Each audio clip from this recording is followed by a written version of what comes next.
welcome back you guys, and today we're going to be watching top 10 scary field trip stories, and let's get on to our video.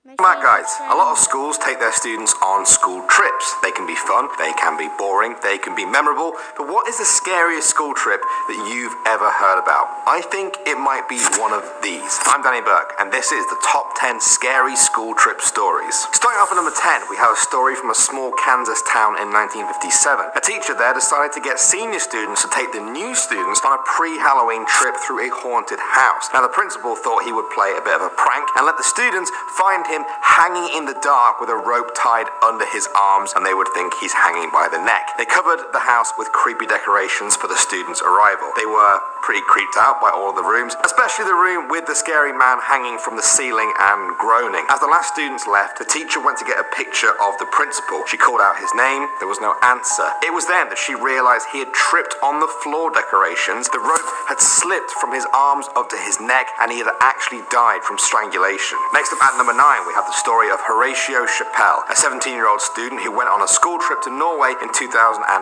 The area was known for bears, but the leaders of the trip were pretty experienced. One morning at 7:30 a.m., the group was still asleep. The warning system they set up around their camp failed to detect any intruder. Suddenly, Horatio's tent was ripped open, and there stood a huge polar bear. He barely had any time to move before the bear dragged him out across the snow, smashing his head against the rock. As the rest of the camp woke up, they left their tents just in time to see the bear slam again into Horatio. They did eventually kill the bear, but it was too late for him. Coming out number 8 now, we have a story from the YouTube channel Mr. Nightmare. One of his subscribers said that in his first year of high school, he went on a school trip to an activity resort. He went with his friend Landon, and on the first day, they did go-karting, rock climbing, and all that stuff before going to bed that night. Their ground floor room had a sliding door with a view to the lake. At 10 p.m., when it was dark, they went to bed and left the blinds on the sliding door open. He fell asleep, but was woken an hour later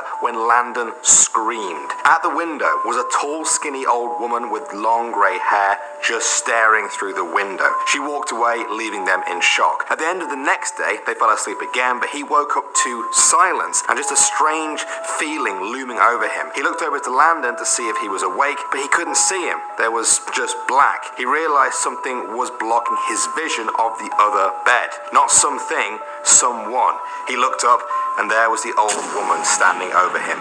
She quickly left, and they did too the very next morning. At number 7 now, this story starts with a New York high school who had recently suffered the loss of a 17-year-old student who had died in a car crash. Now, the school's forensic science club went on a trip not long after to a morgue to study how they preserve organs. One of the students looked at the name tag on a jar that had a human brain in it, and to their horror, they realized it was their classmate's brain who had recently died. His parents thought they had buried him with all of his organs, but the morgue had actually kept his brain for further study without even telling them. They were sued for emotionally traumatizing the students who saw the brain. Alright, coming in at number 6 now, we have a story from backpackverse.com from a woman who says that when she was a kid, she went on a nature walk school trip. They were split into groups of 10 for the walk as the teachers talked about nature and the history of the area they were in. She hung back, and then suddenly, Victorian-looking school children burst out of the trees laughing, and they had a white glow all around them. One of them, a girl, said, "Hello,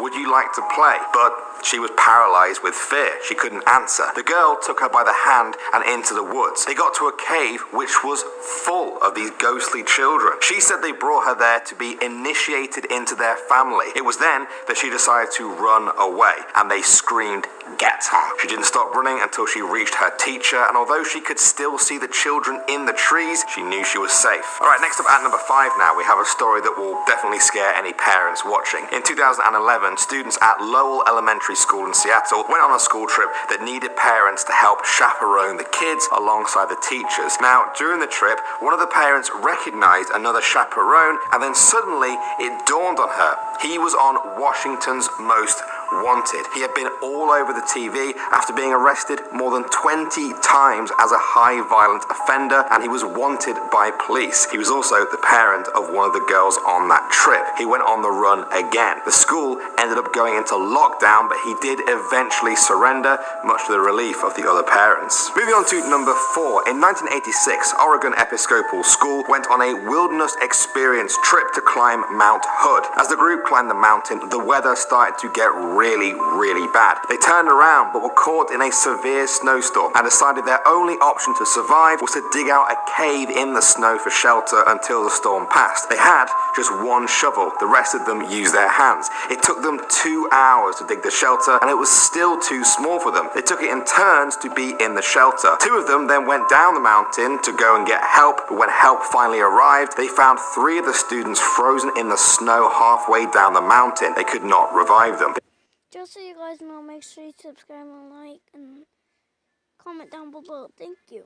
They then got to the shelter and found only 2 of them alive. One of them ended up making a full recovery, but the other had to have both their legs amputated due to frostbite. At number 3 now, we have another story from Mr. Nightmare about a kid who took a field trip to a rural zoo. After looking at the animals outside for a while, they entered a large building that contained animal taxidermies, all frozen in position. He snuck off to the bathroom without telling his teacher. When he came back out, he walked along the dimly lit halls, picturing the animals moving in life, before seeing a man hidden behind a stack of chairs at the very back. The man came out and asked, "Where is the group?" The boy said, "I don't know." The man then grabbed his hand and led him to an exit door and into the woods outside. The boy pulled back and the man pulled harder. Finally, a teacher saw them and screamed. The man let go and ran into the woods. The teachers saved the boy. The trip was then obviously cancelled, but as they left on the bus, he said he looked back out into the woods and saw the man crouching and smiling behind a tree. Coming in at number 2 now. In 2005, Joseph Lister went with his school to visit some caves in Yorkshire, England. As he explored the caves underground, the teacher decided to bring the group back to the surface because of rising water levels. When they got to the surface, the teacher turned around to find that Joseph was gone. The water kept rising and rising. The teacher called for help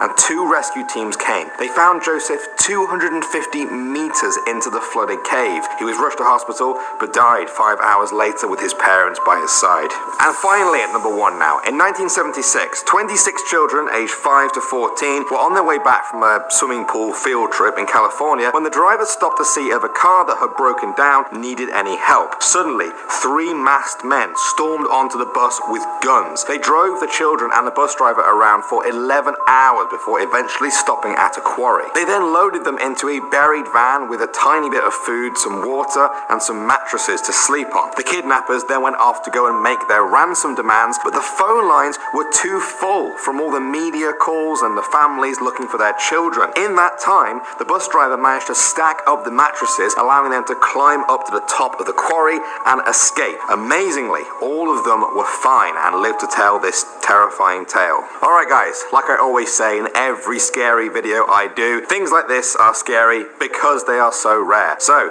if you're watching this and you are at school, don't be scared of school trips, but do be careful. Yeah? Good. I'm Danny Burke. Thanks for watching guys, and I'll see you all in the next video. So that's the end, you guys, and thank you for watching. Bye.